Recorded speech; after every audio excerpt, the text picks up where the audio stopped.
The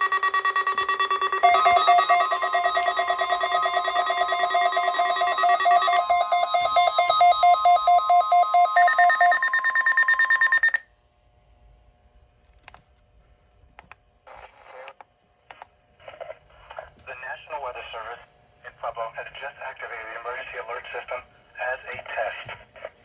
The warning alarms on weather radio stations WXM 52, WWG 44, WMG 579, KJY 81, WWG 23, WXM 54, WXM 56, KWN 60, and WNG 664 have also been activated as a test. During potentially hazardous weather situations, broadcasters and officials participating in the emergency alert system and those with specifically built weather receivers are automatically notified of the hazard by the preceding digital code and warning alarm. Tests with the digital code and warning alarm are normally conducted by the National Weather Service every Wednesday between 11 and noon. If hazardous weather threatens near the normal test time, the test is postponed to the first good weather day.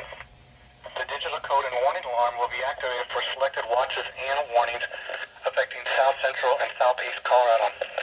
For more information on the coverage areas of our 9 transmitters, go to our website, weather.gov/Pueblo, and under local information, click on NOAA Weather Radio page. This concludes the weekly test. We now return to normal programming.